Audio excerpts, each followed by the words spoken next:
तो ये रहा एज बेस्ड क्वेश्चन जो हम कर रहे हैं, उसमें ये है सेकंड क्वेश्चन। ठीक है, सेकंड क्वेश्चन क्या दे रखा है, a father's age is 3 time the sum of age of his 2 children. तो यहाँ पे हमें क्या प्रेजेंट एज पता करनी है फादर की। Let present age of father is equal to x. ठीक है, अब उन्हें क्या सारा जो क्वेश्चन है ना सम ऑफ एज ऑफ 2 चिल्ड्रन के बेस पे दे रखा है। ठीक है, तो हम क्या करते हैं, sum of age of 2 children को y मान लेते हैं।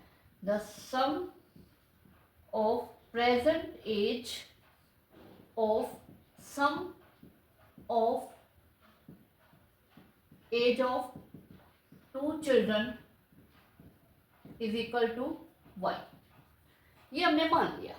ठीक है, अब वो कह रहे हैं कि जो अभी प्रेजेंट में द फादर एज जो 3 टाइम्स है, तो फादर की एज 3 टाइम है उसके बच्चों के सम के, मतलब वाई जो है एक्चुअली वो a प्लस बी के इक्वल है। ओके, a प्लस बी, उसके बच्चों की जो प्रेजेंट एज है वो a भी है। ठीक है, तो ये आ गया x is equal to 3y।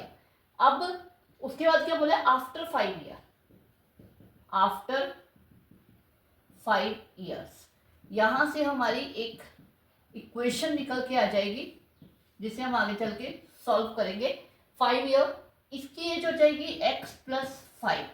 अब बात आती है जो हम y की, y क्या हो जाएगा, क्योंकि y इक्वल टू हो जाएगा a plus 5 and b plus 5, क्योंकि दोनों बच्चों की 5 बढ़ेगी तो टोटल 10 होगा। तो ये आ जाएगा a प्लस बी प्लस 10, और a प्लस बी हमारे पास हमने सॉरी y प्लस 5, मतलब 5 साल बाद की बात करें तो।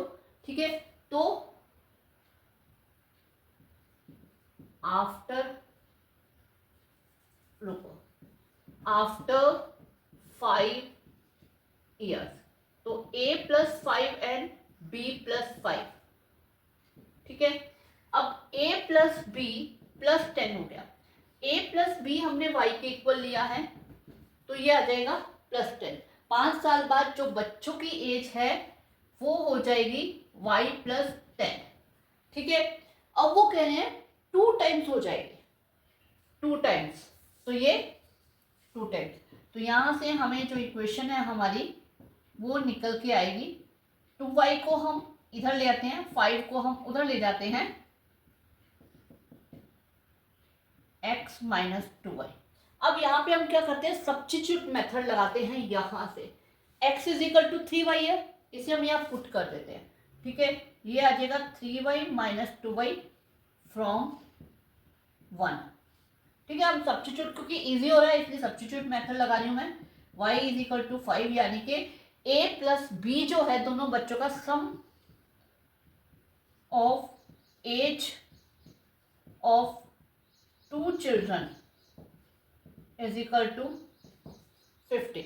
ओके, ठीक है, अब यहां से हम निकाल लेते हैं फादर की एज है x into x is equal to 3 into y, तो 3 इंटू 15 वो आ जाएगी 45, जो हमें यहाँ पे फाइंड करने के लिए बोला था। ओके, ठीक है।